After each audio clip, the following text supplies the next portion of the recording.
ರಾಮನಾಮವನ್ನು ನಿರಂತರ ರೋಮ ರೋಮದಲ್ಲಿ ಸ್ಮರಣೆ ಮಾಡಿ ಚಿರಂಜೀವಿತ್ವಕ್ಕೆ ಹೋಗಿದ್ದು ಹನುಮ.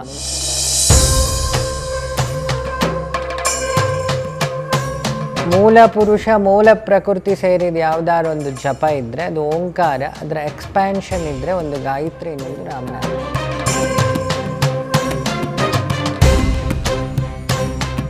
ಈ ಕಲ್ಲಾದ ನಮ್ಮ ಹೃದಯ ಇದೆಯಲ್ಲ, ಎಲ್ಲರಿಗೂ ಆಹ್ಲಾದವನ್ನು ಕೊಡು ಅಹಲ್ಯೆಯ ರೂಪವನ್ನು ಧರಿಸುತ್ತೆ.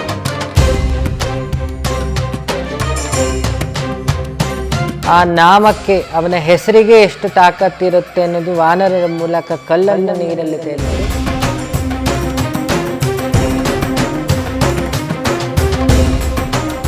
ನೀನು ನಿತ್ಯ ಶ್ರೀರಾಮ್ ಜಯ ರಾಮ್ ಜೈ ಜಯ ರಾಮನ್ನ ಸುಮ್ಮನೆ ಪುಸ್ತಕದಲ್ಲಿ ಬರೀ. ಕಾಲಕ್ರಮೇಣ ವಿತಿನ್ 3-4 ಮಂತ್ಸ್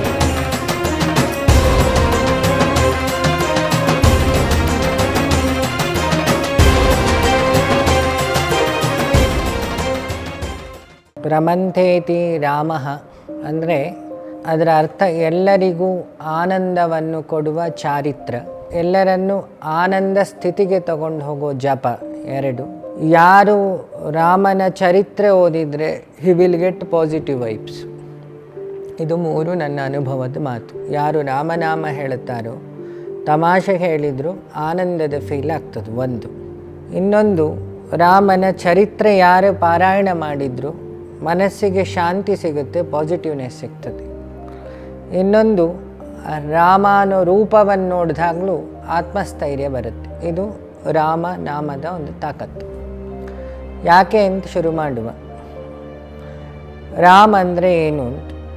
ರಕಾರ ನಾರಾಯಣದ 2ನೇ ಶಬ್ದ, ಮಕಾರ ಪಂಚಾಕ್ಷರಿಯ 2ನೇ ಶಬ್ದ, ವಿಷ್ಣು ತತ್ವ ಶಿವತತ್ವ ಇದೆರಡೂ ಸೇರಿದಾಗ ಬ್ರಹ್ಮತತ್ವ ಸ್ವಯಂ ಅದರಲ್ಲಿ ಲೀನ ಆಗಿರ್ತದೆ. ಶ್ರೀ ಅಂದರೆ ಪ್ರಕೃತಿ, ತ್ರಿಶಕ್ತಿಗಳನ್ನು ಸೇರಿಸಿದಾಗ ಶ್ರೀ. ಮೂಲ ಪುರುಷ ಮೂಲ ಪ್ರಕೃತಿ ಸೇರಿದ ಯಾವುದಾದ್ರು ಒಂದು ಜಪ ಇದ್ದರೆ ಅದು ಓಂಕಾರ, ಅದರ ಎಕ್ಸ್ಪ್ಯಾನ್ಷನ್ ಇದ್ದರೆ ಒಂದು ಗಾಯತ್ರಿ, ಇನ್ನೊಂದು ರಾಮನಾಮ. ಈ ರಾಮನಾಮ ಪಠಣೆ ಮಾಡೋದ್ರಿಂದ ಮನುಷ್ಯ ಪೂರ್ಣತೆಗೆ ಹೋಗ್ತಾನೆ. ಯಾಕೆ? ಆ ಅಕ್ಷರವೂ ಪೂರ್ಣ, ಆ ಅವತಾರವೂ ಪೂರ್ಣ, ಮತ್ತು ಚಾರಿತ್ರವೂ ಪೂರ್ಣ, ಪರಿಪೂರ್ಣ. ಒಬ್ಬ ಪರಿಪೂರ್ಣ ಆಗಿ ಬದುಕಬೇಕು ಅನ್ನೋವನಿಗೆ ರಾಮ ಆದರ್ಶ. ಒಬ್ಬ ಪರಿಪೂರ್ಣತೆಯನ್ನು ಪಡಿಬೇಕು ಅಂದವನಿಗೆ ರಾಮನಾಮ ಒಂದು ಆಯುಧ. ಮತ್ತು ಒಬ್ಬ ಪರಬ್ರಹ್ಮ ಸ್ವರೂಪಕ್ಕೆ ಹೋಗಿ ನಿಲ್ಲಬೇಕು ಅನ್ನೋದಕ್ಕೆ ರಾಮ ತಾರಕ ಮಂತ್ರ ಒಂದು ದಾರಿ. ಸೊ ಅದನ್ನು ತಾರಕ ಅಂತ ಹೇಳ್ತೀವಿ. ಇದನ್ನು ಮಾಡಿ ಚಿರಂಜೀವಿಯತ್ವಕ್ಕೆ ಹೋದವರು ಯಾರು? ಇದನ್ನು ಮಾಡಿ ಶಿಲೆಯಿಂದ ಜೀವಕಳೆಗೆ ಬಂದವರು ಯಾರು?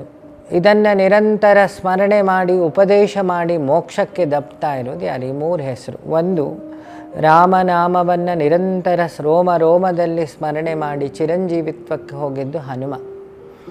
ಇನ್ನೊಂದು, ರಾಮನಾಮದಿಂದ ಶಾಪ ವಿಮೋಚನೆ, ರಾಮಸ್ಪರ್ಶದಿಂದ. ಸ್ಪರ್ಶ ಅಂದರೆ ಬರೀ ರಾಮ ದೇಹದಿಂದ ಒಂದು ಕಾಲು ತಲೆ ಮೇಲೆ ಇಡಬೇಕು ಅಂತ ಏನಿಲ್ಲ. ಯಾವಾಗ ನೀನು ರಾಮನಾಮವನ್ನು ಸ್ಮರಿಸ್ತಿ ಆ ರಾಮತತ್ವ ನಿನ್ನೊಳಗೆ ಪ್ರವೇಶ ಆಯಿತು ಅಂತ ಅರ್ಥ. ಪ್ರವೇಶ ಆಗಿದ್ದಕ್ಕೆ ಸ್ಮರಣೆ ಆಗ್ತಿರುತ್ತೆ. ಸೊ ಈ ಕಲ್ಲಾದ ನಮ್ಮ ಹೃದಯ ಇದೆಯಲ್ಲ, ಎಲ್ಲರಿಗೂ ಆಹ್ಲಾದವನ್ನು ಕೊಡು ಅಹಲ್ಯೆಯ ರೂಪವನ್ನು ಧರಿಸುತ್ತೆ. ಒಬ್ಬ ತುಂಬ ರಾಕ್ಷಸಿ ಸ್ವಭಾವದಲ್ಲಿದ್ದಾನೆ ಅಂದ್ಕೊಳ್ಳುವ, ಹೊಡೆಯೋದು ಬಡಿಯೋದು, ಇನ್ನೊಬ್ಬರಿಗೆ ಕಿರಿಕಿರಿ ಮಾಡೋದು.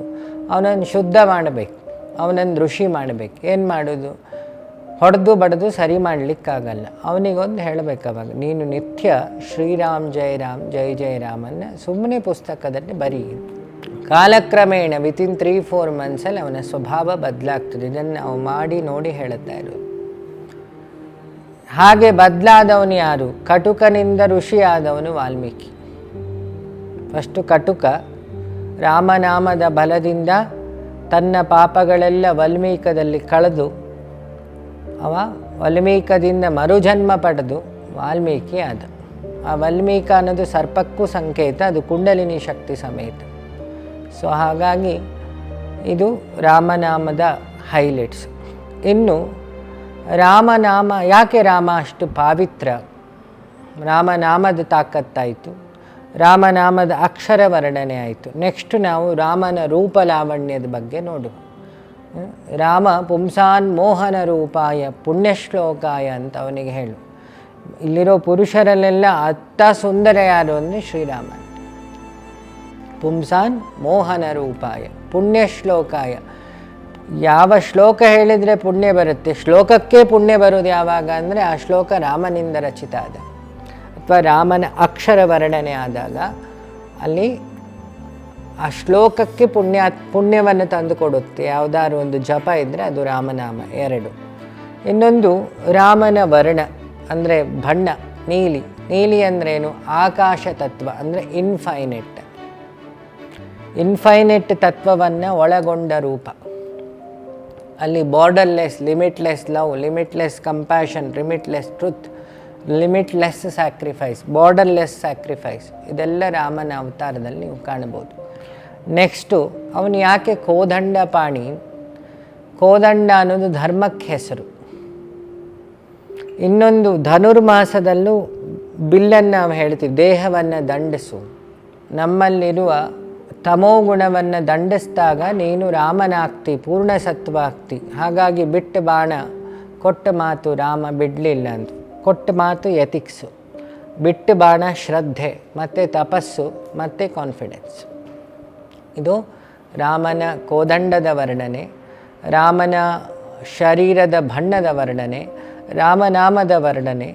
ಮತ್ತು ಆ ರಾಜ ಲುಕ್ಕಿಗೆ ಯಾರು ಫಿಟ್ ಅಂದರೆ ಅದು ಶ್ರೀರಾಮಚಂದ್ರ.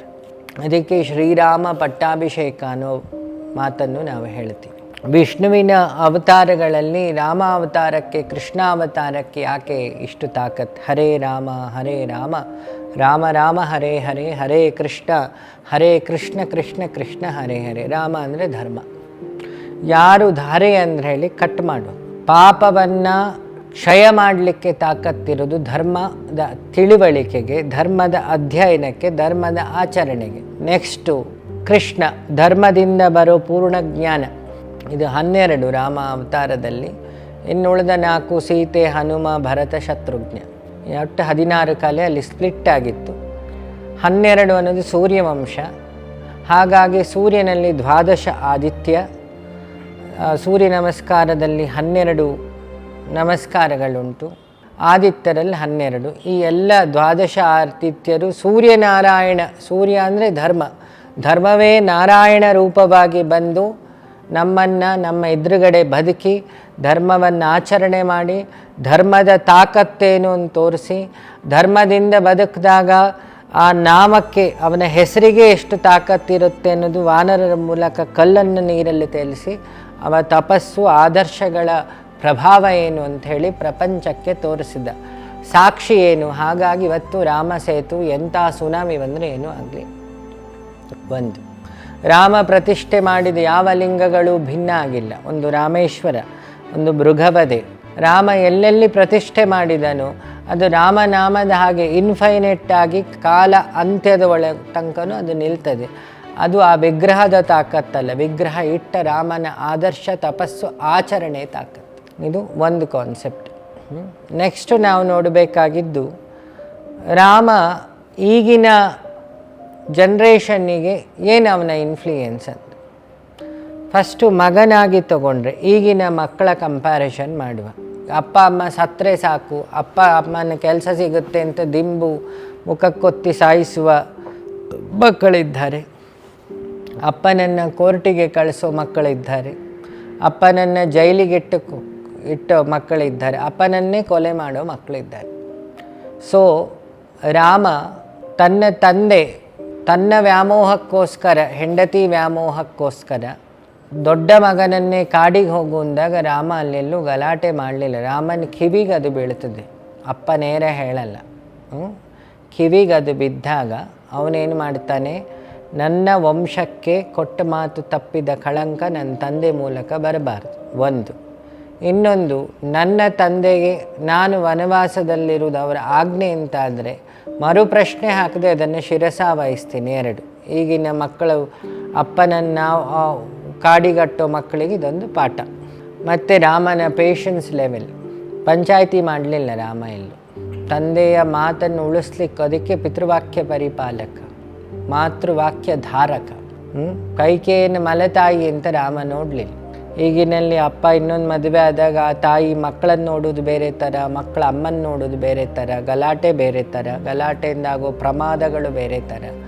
ಆದರೆ ಕೈಕೇಯಿ ರಾಮನನ್ನು ಬೇರೆ ಅಂತ ನೋಡಿದರು. ರಾಮ ಕೈಕೇಯಿಯನ್ನು ತನ್ನ ಕೌಸಲ್ಯನ್ನು ಹೇಗೆ ನೋಡಿದ್ದ ತಾಯಿನ, ಹಾಗೆ ಅವಳನ್ನು ನೋಡಿದ. ಅದಕ್ಕೆ ಕೊನೆಗೆ ವನವಾಸ ಮುಗಿದು ಬಂದಾಗ ಅಮ್ಮ ಅಂತ ಹೇಳಿದ ಕೈಕೇಯಿಗೆ ನಮಸ್ಕಾರ ಮಾಡಿದಾಗ ಅವಳು ಹೇಳ್ತಾಳೆ, ನಾನು ನಿನ್ನ ಧರ್ಮದ ಮುಂದೆ ಸೋತೆ ಅಂತ. ಇದು ಧರ್ಮದ ತಾಕತ್ತು. ನೆಕ್ಸ್ಟು, ಮದುವೆ ಆದವರಿಗೆ ರಾಮ ಹೇಗೆ?